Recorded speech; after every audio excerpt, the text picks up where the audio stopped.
La lumière questionna l'intelligence humaine depuis l'Antiquité, et les plus grands esprits tentèrent d'expliquer ce phénomène autant spectaculaire que mystérieux du mieux qu'ils pouvaient avec les connaissances de leur époque. On peut sourire en lisant dans la Genèse que la lumière fut créée avant les astres lumineux comme la Lune ou le Soleil. Ainsi, il pourrait exister de la lumière sans source. Et alors, qu'en est-il de la matière elle-même? Peut-elle surgir du vide sans source de matière? Cette contradiction n'est peut-être qu'apparente, car la théorie du Big Bang, largement acceptée aujourd'hui, décrit la création de l'univers comme un gigantesque flash lumineux dont les particules deviendront, au cours des milliards d'années qui suivront, les étoiles et les astres qui peuplent le ciel. Les anciens avaient-ils eu une géniale intuition de ce que fut la naissance de l'univers? Nous n'en saurons probablement jamais rien. Les philosophes grecs ont apporté des réponses parfois surprenantes à la nature de la lumière et à la vision humaine. Pythagore, par exemple, imagine que c'est l'œil qui émet quelques flux pour palper les objets et les rendre ainsi visibles à nos yeux. Mais les atomistes, comme Démocrite et plus tard Épicure, pensent que ce sont des particules qui se détachent des objets qui les rendent visibles. Platon imagine, lui, que la vision des objets est due à la rencontre entre un flux émanant de l'œil et celui émanant des objets. Aristote stipule que c'est une vibration qui se propage depuis les objets et qui entre dans l'œil. Euclide observe et formule que la lumière se déplace en ligne droite. Il pose avec ça les fondements de l'optique géométrique telle que nous la connaissons aujourd'hui.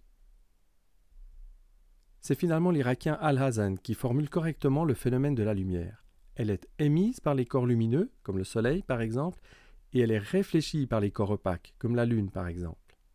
Alhazen est un grand astronome, un mathématicien, un médecin et un philosophe qui est à l'origine de la méthode scientifique, qui prône l'observation objective des phénomènes et l'expérimentation systématique pour valider les hypothèses, et non la croyance en d'aveugles et anciennes théories. Il rédigera de nombreux ouvrages scientifiques, dont un traité d'optique et de physiologie de la vision, qui ont été des références pour les scientifiques occidentaux du Moyen Âge.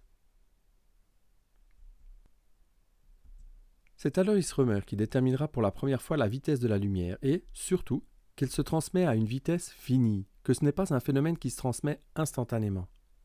C'est parce qu'il observe que le passage des satellites de Jupiter derrière celui-ci se produise plus tôt que prévu lorsque la Terre est proche de Jupiter et plus tard que prévu, 6 mois après, lorsque la Terre est plus éloignée de Jupiter, qu'il en déduit que la lumière doit mettre un certain temps à parcourir le diamètre de l'orbite terrestre.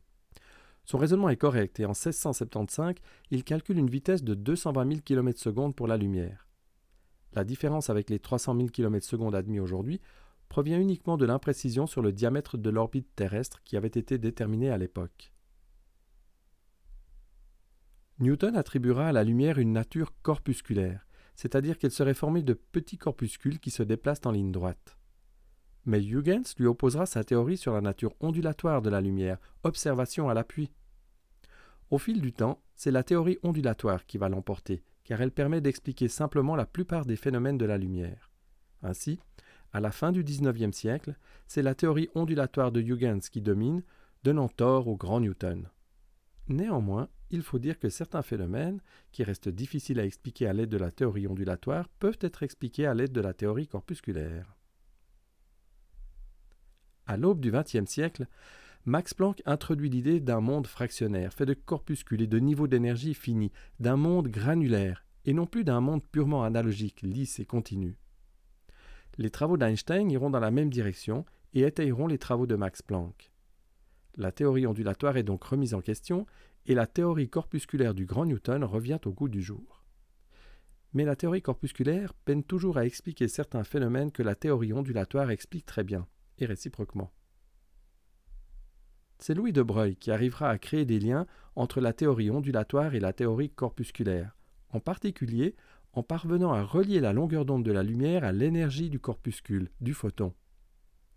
Heisenberg et Schrödinger feront accepter l'idée que la lumière est un phénomène à la fois corpusculaire et ondulatoire, surtout pour permettre de continuer les recherches théoriques sans achoper sur deux théories radicalement différentes qui expliqueraient un seul phénomène, ce qui est tout à fait insupportable pour un physicien. C'est finalement Richard Feynman qui, en 1929, développera une toute nouvelle théorie, l'électrodynamique quantique, qu'il revisitera en 1948. Cette théorie explique valablement tous les phénomènes de la lumière. Malheureusement, C'est une théorie difficile à appréhender pour les non-physiciens. C'est pourquoi on utilise toujours les théories ondulatoires et corpusculaires pour expliquer aux non-physiciens les phénomènes de la lumière, en utilisant la théorie qui convient le mieux à la démonstration, sachant que la vérité est ailleurs. La lumière est le résultat de l'agitation des électrons qui gravitent autour des noyaux des atomes. À chaque orbitale sur lesquelles gravitent les électrons correspond un niveau d'énergie. Plus l'orbitale est éloignée du noyau, plus le niveau d'énergie des électrons qui y gravitent est élevé. Pour permettre à un électron de passer sur une orbitale plus éloignée, il faut donc lui donner de l'énergie d'une manière ou d'une autre. Lorsque cet électron retourne sur son orbitale, il doit restituer l'énergie qu'il avait acquise. Cette énergie est rayonnée sous forme d'ondes électromagnétiques. C'est la répétition de cette agitation d'un, de plusieurs ou de nombreux électrons qui produit la lumière. Avant de nous intéresser aux manières d'apporter de l'énergie aux atomes pour exciter ces électrons, définissons d'abord ce qui caractérise une onde électromagnétique. Une onde électromagnétique est une vibration du champ électrique et du champ magnétique perpendiculairement au sens de propagation de l'onde. On peut tout à fait comparer ces ondes à celles provoquées à la surface d'un plan d'eau calme par la chute d'un caillou. Ces ondes, de forme sinusoïdale, sont caractérisées par trois grandeurs principales. L'amplitude, grand A, qui est la déviation maximum de l'onde. La longueur d'onde, lambda, qui est la distance entre deux points identiques de l'onde. Et la vitesse, grand C, qui est la vitesse de déplacement d'un point de l'onde. En ce qui concerne la lumière, l'amplitude détermine l'intensité de la lumière. Plus l'amplitude est grande, plus la lumière est intense. La longueur d'onde détermine, en ce qui concerne la lumière, la couleur de celle-ci.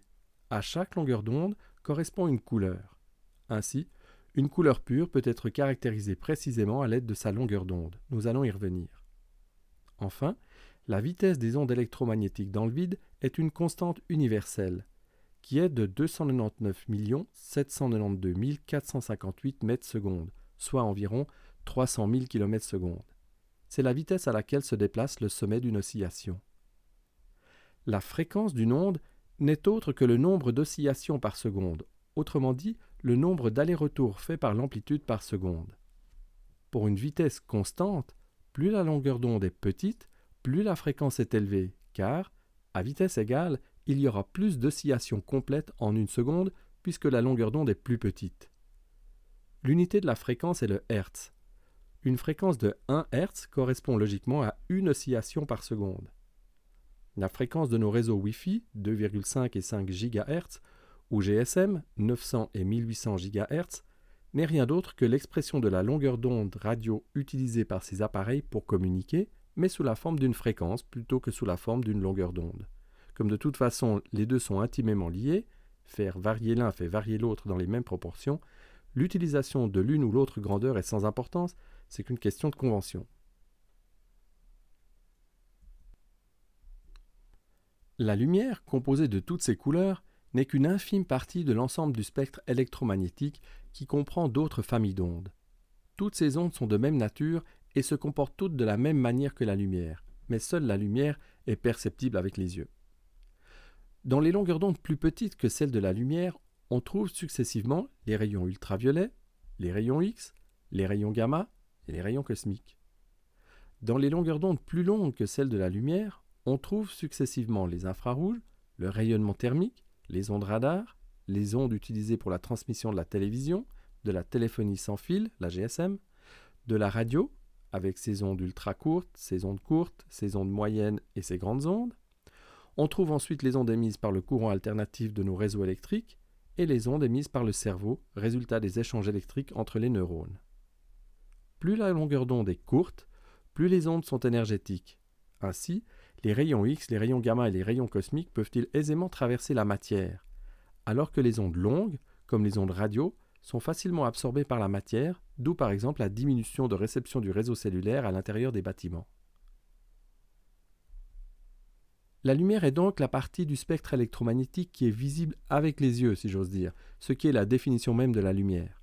Cette zone est comprise entre 400 et 700 nanomètres de longueur d'onde. Un nanomètre est un milliardième de mètre, autrement dit un millionième de millimètre, soit 1 millimètre divisé en 1 million de parties. Si la largeur d'un terrain de football représentait 1 mm, alors un nanomètre correspondrait à l'épaisseur d'une feuille de papier à cette échelle. Et la longueur d'onde moyenne de la lumière représenterait l'épaisseur d'un paquet de 500 feuilles, soit 5 cm. Le spectre de la lumière est divisé en 3 grandes zones, une bleue, une verte et une rouge. À l'intersection de ces 3 grandes zones, on trouve 2 petites zones colorées, une cyan entre le bleu et le vert et une jaune entre le vert et le rouge. Ces couleurs sont le résultat du mélange entre les 2 couleurs adjacentes dans notre œil. Le magenta, une sorte de rose violacé, est le résultat du mélange du bleu avec le rouge, mélange qui n'existe pas dans le spectre. Le magenta n'est donc pas une couleur spectrale, mais il est bien entendu possible de réaliser ce mélange pour créer du magenta. Finalement, on peut dire que le spectre visible est composé de 5 grandes parties.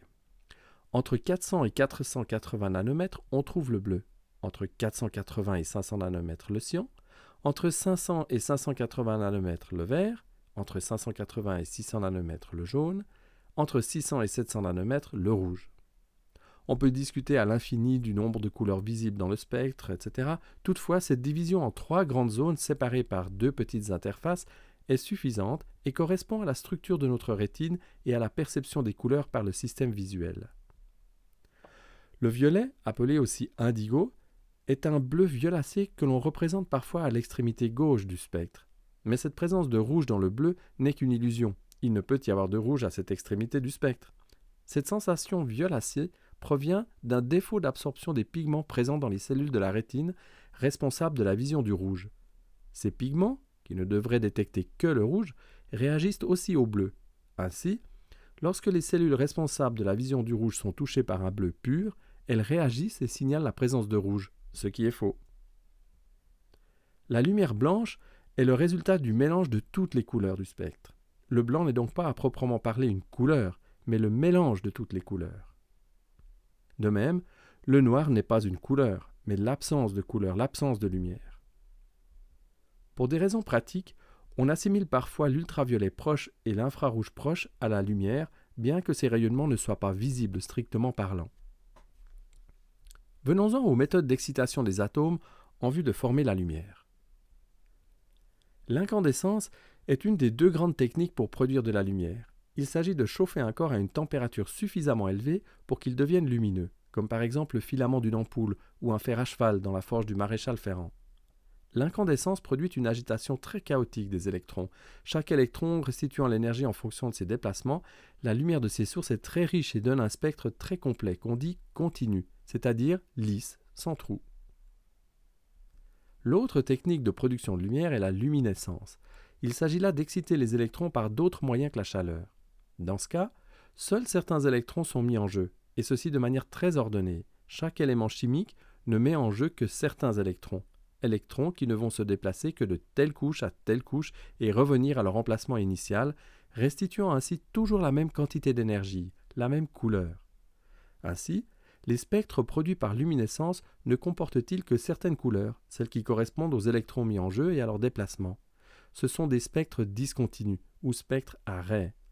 Selon la méthode d'excitation, on parle d'électroluminescence s'il s'agit d'exciter la matière avec un flux d'électrons, comme dans les anciennes télévisions à tubes ou les oscilloscopes, de radioluminescence si l'excitation est due à de la radioactivité, comme dans les index lumineux des anciennes montres, de photoluminescence si c'est la lumière ou l'ultraviolet qui est à l'origine de l'excitation, comme dans les encres fluo, de chimie ou de bioluminescence s'il s'agit d'une réaction chimique ou biochimique, comme avec les bâtons lumineux ou les lucioles, et de triboluminescence si l'origine de l'excitation est une contrainte mécanique, comme le pliage ou l'étirement de certaines matières.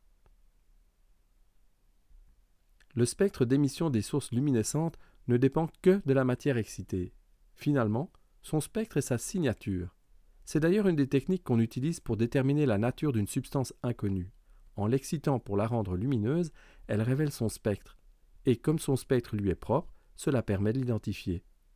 On peut voir ici les spectres de quelques substances comme le mercure tout en haut, puis le fer, le strontium, le calcium, le potassium, le sodium, dont nous reparlerons, l'hélium et l'hydrogène.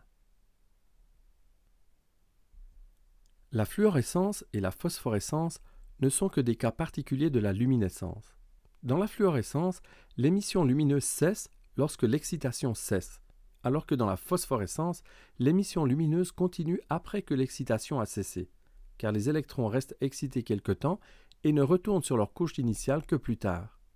À gauche, vous pourrez observer la fluorescence de différentes matières, comme les fils introduits dans la pâte à papier des billets de banque, les azurants optiques mélangés à la poudre de lessive ou à certains papiers pour les rendre plus blancs, ou aux encres fluo pour les rendre lumineuses. Ici, c'est l'ultraviolet qui a été utilisé comme excitant pour provoquer la luminescence. À droite, c'est l'énergie de la lumière accumulée pendant la journée qui va permettre l'émission retardée de lumière par les index lumineux de la montre pendant la nuit.